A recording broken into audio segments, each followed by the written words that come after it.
அகிலத்தின் அன்பான சொந்தங்களுக்கு இணைய வணக்கம். மீனவர் காலையினூடாக இணைந்திருக்கின்றோம். ஈரானின் அதியுச்ச தலைவர் அயதுல்லா அல் கமேனியினுடைய இறுதி வணக்க நிகழ்வுகள் ஈரான் முழுவதும் இடம்பெற்றுக் கொண்டிருக்கும் சூழ்நிலையில் அது தொடர்பான செய்திகளையும் இந்த இறுதி நிகழ்வுக்காக லட்சக்கணக்கான மக்கள் கலந்து கொண்டிருக்கக்கூடிய பல்வேறுபட்ட தகவல்களையும் தொடர்ச்சியாக வழங்கி வருகின்றோம். இந்த நிலையில் இறுதி நிகழ்வுகள் ஈரானில் நடைபெற்றுக் கொண்டிருந்த போது ஈராக் எல்லையில் மிக கடுமையான மோதல் சம்பவம் இடம்பெற்றுள்ளமை பரபரப்பை ஏற்படுத்தி இருக்கின்றது. ரஷ்யா உக்ரைன் படைகளுக்கு இடையே இதுவரை இல்லாத மிக கடுமையான மோதல் வெடித்திருக்கின்றது. அங்கு நிலைமை எவ்வாறு இருக்கின்றது? ஐரோப்பா முழுவதும் ஆயிரக்கணக்கானவர்கள் உயிரிழப்பை சந்தித்திருக்கின்றார்கள். இது சார்ந்து வெளியாக இருக்கக்கூடிய மிக முக்கியமான சம்பவங்களை இந்த காணொளியில் பார்க்கலாம். அயதுல்லா அல் கமேனியின் இறுதிச் சடங்குகளில் 3 மில்லியனுக்கு மேற்பட்ட மக்கள் இதுவரை கலந்து கொண்டுள்ளதாகவும் இந்த 5 நாட்களுக்குள் 5 மில்லியனுக்கு அதிகமான மக்கள் கலந்து கொள்வார்கள் என்பதால் மத்திய கிழக்கிலேயே ஒரு தலைவரினுடைய இறுதி நிகழ்வில் கலந்து கொண்ட மக்களின் எண்ணிக்கையாக இது பதிவாகும் என்ற செய்தி வெளியாக இருக்கின்றது. மத்திய கிழக்கில் எந்த ஒரு நாட்டு தலைவருக்கும் எந்த ஒரு நாட்டு மன்னருக்கும் இல்லாத அளவில் அயதுல்லா அல் கமேனிக்காக கலந்து கொள்ளக்கூடிய மக்களினுடைய எண்ணிக்கை மிகப்பெரிய அளவில் இருக்கும் என்ற செய்தியை ஈரானுக்கு எதிரான நாடுகளில் இருக்கக்கூடிய ஊடகங்கள் கூட இன்று வெளியிட்டிருக்கின்றார்கள் என்பதுதான் குறிப்பிடத்தக்கது. அதாவது இதுவரை எந்த ஒரு இஸ்லாமிய தலைவருக்கும் இந்தளவு எண்ணிக்கையிலான மக்கள் கலந்து கொள்ளவில்லை என்பதைப் போல மக்கள் அலை கடலாக பார்க்கும் இடமெங்கும் டெஹ்ரானாக இருக்கலாம், ஸ்பகனாக இருக்கலாம், கோம் நகராக இருக்கலாம், ஈரானின் அத்தனை நகரங்களிலும் மக்கள் திரண்டு வந்து கொண்டிருக்கின்றார்கள். அவருடைய ஊர்வலம் ஈரானின் அனைத்து நகரங்களிலும் அவருடைய உடலம் வைக்கப்படும் என்று செய்தியும் வெளியாக இருக்கின்றது. எனவே வரலாற்றிலேயே மிகப்பெரிய இறுதிச் சடங்கென இது பதிவாக இருக்கும் சூழ்நிலையில் ஈரானின் உச்ச தலைவர் சுப்ரீம் லீடர் அயதுல்லா அல் கமேனியினுடைய இறுதி வணக்க நிகழ்வுகள் குறித்து ட்ரம்பும் நெதன்யாகும் வெளியிட்டிருக்கக்கூடிய கருத்துக்கள் ஈரானை சீற்றமடைய வைத்திருக்கின்றன. குறிப்பாக கமேனியின் இறுதிச் சடங்கு குறித்து அமெரிக்க அதிபர் டொனால்ட் ட்ரம்ப் வெளியிட்டுள்ள கருத்துக்களில் ஈரானின் அத்தனை தலைவர்களும் ஒன்று கூடி இருக்கின்ற பொழுது அவர்கள் மீது தாக்குதல் நடத்தி அவர்களை படுகொலை செய்யக்கூடிய வாய்ப்புகள் எங்களுக்கு இருக்கின்றன. இருந்த போதிலும் அணுசக்தி பேச்சுவார்த்தைகளை இது தடம்புரள செய்துவிடும் என்பதால் அத்தகைய நடவடிக்கைகளை நாங்கள் மேற்கொள்ளப் போவதில்லை என்று ஒரு கருத்தை குறிப்பிட்டிருக்கின்றார். அனைவரும் ஒன்று கூடி இருக்கக்கூடிய இந்த நேரத்தில் நாம் தாக்கினால் ஈரானின் முக்கிய தலைவர்கள் குண்டோடு படுகொலை செய்யப்படலாம் என்ற ஒரு விடயத்தையும் அவர் தெரிவித்திருந்தார். ஆனால் ட்ரம்புக்கு ஒன்று புரியவில்லை. ஈரானில் எத்தனை தலைவர்களை இவர்கள் படுகொலை செய்தாலும் அடுத்த தலைவர்கள் வந்து கொண்டே இருப்பார்கள். இது அயதுல்லா அல் கமேனியின் படுகொலையில் இருந்து ஈரானினுடைய அலி லாரிஜானி ஈரான் தேசிய பாதுகாப்பு கவுன்சில் தலைவரின் படுகொலையில் இருந்து ஐஆர்ஜிசியின் அத்தனை தளபதிகள் படுகொலை செய்த பின்னரும் கூட ஈரான் இராணுவத்தை இவர்கள் எதிர்கொள்ள முடியவில்லை. ஈரான் இராணுவத்தின் தாக்குதலை இவர்களால் சமாளிக்க முடியவில்லை. ஈரானுடைய அரசியல் தலைவர்கள் எத்தனை பேர் படுகொலை செய்யப்பட்டாலும் அடுத்தடுத்த நபர்கள் அடுத்த நாளே அந்த இடத்துக்கு வந்து விடுகின்றார்கள். மரணத்துக்கு அஞ்சாத மாவீரர்கள் இந்த ஈரான் மக்கள் என்பதை இன்னமும் ட்ரம்ப் உணர்ந்து கொள்ளாமல் முட்டாள்தனமாக பேசிக் கொண்டிருக்கின்றார். இவருடைய கருத்துப்படி பார்த்தால் ஸ்டேலும் இவரும் படுகொலை செய்த தலைவர்களின் எண்ணிக்கையை கணக்கிட்டால் இந்த ஈரான் என்ற நாடே இருந்திருக்கக்கூடாது. எதிர்த்து நிற்பதற்கு ஒரு ஆள் கூட அமெரிக்கா ஸ்டேலை அங்கு இருந்திருக்க மாட்டார்கள். ஆனால் நூற்றுக்கணக்கான இராணுவ தளபதிகளையும் நூற்றுக்கணக்கான அரசியல் தலைமைகளையும் படுகொலை செய்த பின்னரும் கூட அவர்கள் நிமிர்ந்து நிற்கின்றார்கள். ஈரான் என்ற தேசம் எப்போதும் அடிபணியாது என்ற செய்திதான் இந்த அயதுல்லா அல் கமேனியினுடைய இறுதி நிகழ்வில் சொல்லப்படுகின்றது. இதே கருத்தை ஸ்டேலினுடைய பாதுகாப்பு அமைச்சர் காட்ஸும் ஒரு விடயத்தில் தெரிவித்திருந்தார். இந்த நேரத்தில் ஈரான் மீது நாங்கள் தாக்குதல் நடத்தினால் பேரழிவுகளை அவர்களுக்கு ஏற்படுத்த முடியும், ஈரானின் தலைமைகளை சிதறடிக்க முடியும் என்ற சாரப்பட நெதன்யாகு அலுவலகத்தில் இருந்து சில விடயங்கள் பேசப்பட்டன. இந்த நிலையில் ஈரான் இராணுவ தளபதி ஐஆர்ஜிசியுடைய இராணுவ தளபதி ஒரு அறிவிப்பை விடுத்திருக்கின்றார். ஈரானின் உச்ச தலைவர் அயதுல்லா அல் கமேனிக்காக ஒட்டுமொத்த ஈரான் நாடு துயரத்தில் மூழ்கி இருக்கின்றது. 5 தினங்கள் துக்க தினமாக அனுஷ்டிக்கப்பட்டு கொண்டிருக்கின்றன. இந்த காலகட்டத்தில் ஸ்டேலோ அமெரிக்காவோ ஏதாவது தவறான கணக்கு போட்டு தாக்க முற்பட்டால் அவர்கள் ஆயுளுக்கும் தங்களுடைய வாழ்நாள் முழுவதும் வருந்தத்தக்க ஒரு நிலையை நாங்கள் ஏற்படுத்துவோம். இஸ்ரேல் என்ற நாட்டையே சாம்பல் மேடாக மாற்றி விடுவோம் என்று ஒரு மிக கடுமையான நேரடி எச்சரிக்கையை ஐஆர்ஜிசி விடுத்திருக்கின்றார்கள். அதாவது ஈரான் என்ற தேசத்தின் மீது நீங்கள் தாக்குதல் நடத்த முற்பட்டால், இந்த நேரத்தில் எங்களுடைய உச்ச தலைவரினுடைய இறுதி நிகழ்வை குழப்புவதற்கு முற்பட்டால் இஸ்ரேல் என்ற நாடே இருக்காதென்று ஒரு மிக கடுமையான எச்சரிக்கையை ஈரான் இராணுவ தளபதி விடுத்திருக்கின்றார். இத்தகைய அமெரிக்க இஸ்ரேலினுடைய கருத்துக்கள், ஈரானுடைய எச்சரிக்கைகள் என்பவற்றை கடந்து இந்த அயதுல்லா அல் கமேனியினுடைய நினைவால் ஒட்டுமொத்த ஈரானும் ஒன்றித்திருக்கும் நேரத்திலும் ஈரான் ஈராக் எல்லையில் மிகப்பெரிய சம்பவம் ஒன்று இடம்பெற்றிருக்கின்றது. ஏற்கனவே குறிப்பிட்டிருந்தோம், நாங்கள் இதற்கு முன்னே காணொலிகளை பார்த்த நண்பர்களுக்கு நன்றாக தெரியும்.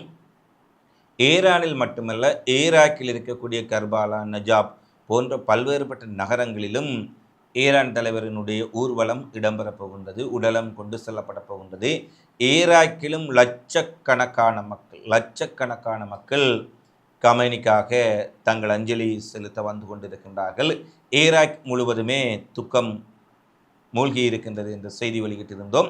இந்த நிலையில்தான் ஈராக் மக்களினுடைய இணைப்பை, ஈராக் மக்களினுடைய துயரத்தை அவர்கள் ஒன்றிணையக்கூடாது என்ற கபட நோக்கில் ஈராக்கிலிருந்து குர்திஸ் மற்றும் தங்களுடைய கூலிப்படைகளாக செயற்படக்கூடிய ஆயுத குழுக்களை உள்ளே அனுப்பி இந்த நினைவு நிகழ்வை குழப்புவதற்கு அல்லது இதில் ஒரு அசம்பாவிதங்களை ஏற்படுத்தி அதன் திசையை திருப்புவதற்கு இஸ்ரேல் முயற்சி செய்திருக்கின்றார்களா என்ற அஞ்சத்தக்க வகையில் நேற்றைய தினம் இரவில் ஈராக்கிலிருந்து பல்வேறுபட்ட அதிநவீன ஆயுதங்கள், இயந்திர துப்பாக்கிகளுடன் சில ஆயுத குழுக்கள் ஈரானுக்குள் நுழைய முற்பட்டிருக்கின்றார்கள்.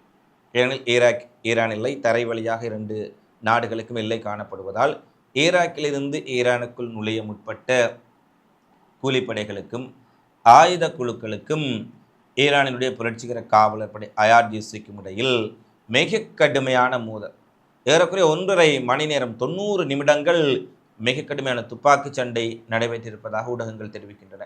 இதில் 6 ஐஆர்ஜிசியை சேர்ந்த ஈரான் இராணுவத்தினர் உயிரிழந்திருக்கின்றார்கள். 16 இஸ்ரேலிய ஆதரவு பெற்ற இந்த கூலிப்படையினரை உயிருடன் ஈரானிய புரட்சிகர காவலர் படை சிறைப்பிடித்து விட்டார்கள். 15க்கும் மேற்பட்டவர்கள் சுட்டுக் கொல்லப்பட்டிருக்கின்றார்கள். எனவே ஈரானுக்குள் ஊடுருவ முயன்ற இவர்களுடைய முயற்சி முறியடிக்கப்பட்டிருக்கின்றது. அதிலும் கமேனிக்காக லட்சக்கணக்கான மக்களும் உலகத் தலைவர்களும் ஈரானில் திரண்டிருக்கும் இந்த நேரத்தில் எதற்காக இப்படியான முயற்சிகளை இவர்கள் மேற்கொண்டிருக்கின்றார்கள் என்பதெல்லாம் ஒரு மிகப்பெரிய கேள்வியாகத்தான் அமைந்திருக்கின்றது. இந்த நிலையில்தான் எது எவ்வாறு இருப்பினும் இந்த நேரத்தில் ஈரானுக்குள் நுழைய முயன்ற முயற்சிகளை அவர்கள் முறியடித்தது மட்டுமல்ல, பல இஸ்ரேலிய ஆதரவு பெற்ற கூலிப்படைகளை உயிரோடு பிடித்திருப்பது இஸ்ரேலின் மொசாட்டுக்கு கிடைத்திருக்கக்கூடிய மிகப்பெரிய தோல்வியாகத்தான் பார்க்கப்படுகின்றது. ஏனெனில் இஸ்ரேல் நேரடியாக சாங்கல் செய்ய முடியாத விடயங்களை சதி திட்டமாக, சூழ்ச்சியாக, மொசாட் மூலமாக வேறு ஆயுத குழுக்களுக்கு பணமும் ஆயுதமும் கொடுத்து செய்வார்கள். அந்த முயற்சியை ஐஆர்ஜிசி முறியடித்திருக்கின்றார்கள். ஈராக் எல்லையில் மிக கடுமையான பாதுகாப்பு பலப்படுத்தப்பட்டிருக்கின்றது. ஏனெனில் ஒருபுறம் இப்படியான ஆயுததாரிகளின் உள்நுழைவு, ஊடுருவ முற்படும் செயற்பாடு ஒருபுறம் இருக்க, மறுபுறத்தில் ஈராக்கிலிருந்து லட்சக்கணக்கான மக்கள் ஈரான் தலைவருக்கு அஞ்சலி செலுத்த வந்து கொண்டிருப்பதால் மக்களோடு மக்களாக துயரத்தில் கலந்து கொள்ள இருப்பவர்களுடன் என்ற போர்வையில் கபடதாரிகளும் ஆயுததாரிகளும் உள்ளே நுழைந்து விடக்கூடாது என்பதற்காக அந்த பாதுகாப்பு ஏற்பாடுகளும் அங்கு செய்யப்பட்டிருப்பதை பார்க்கக்கூடியதாக இருக்கின்றது. எனவே இப்படியான நிலைமைகள் அங்கிருக்க, ரஷ்யாவினுடைய பாதுகாப்பு கவுன்சில் தலைவர் டிமிட்ரி மெட்வேவ் நேரடியாக அதியுச்ச தலைவரினுடைய உடலுக்கு அஞ்சலி செலுத்துவதற்கு வந்திருந்தார். புடினுக்கு அடுத்தபடியாக ரஷ்யாவில் ரஷ்ய அதிபர் விளாடிமிர் புடினுக்கு அடுத்த ஒரு மிக முக்கியமான தலைவர். ரஷ்யா பொதுவாகவே ஒரு நாட்டில் தலைவர்களினுடைய அஞ்சலி நிகழ்வு, மிக முக்கியமான விடயங்களுக்கெல்லாம் வெளிவிவகாரத்துறை அமைச்சர், வெளிவிவகார மட்ட பிரதிநிதிகளைத்தான் அனுப்புவார்கள். ஆனால் புடினின் நிழலாக இருக்கக்கூடிய டிமிட்ரி மெட்வேவை ஈரானுக்கு அனுப்பியிருப்பது ஈரானுடன் தாங்கள் எவ்வளவு நெருக்கமாக இருக்கின்றோம் என்பதையும் ரஷ்யா வெளிப்படுத்தி இருக்கின்றார்கள். அங்கு சென்ற டிமிட்ரி மெட்வேவ் நேற்றைய தினம் ஒரு விடயத்தை பேசுகின்றார். ஈரான் அணு ஆயுதங்களை உருவாக்கி விடுவார்களா என்று ஊடகவியலாளர்கள் அவர் திரும்பி வரும் வழியில் கேட்கின்றார்கள். அப்போது அவர் குறிப்பிடுகின்றார், அணு ஆயுதங்களை விட சக்தி மிக்க ஒரு ஆயுதத்தை ஈரான் கண்டுபிடித்திருக்கின்றார்கள். அது ஒரு குண்டு அல்ல, அது வெடித்து சிதறக்கூடிய ஆயுதம் அல்ல, அது கர்முஸ் ஜலச்சந்தி.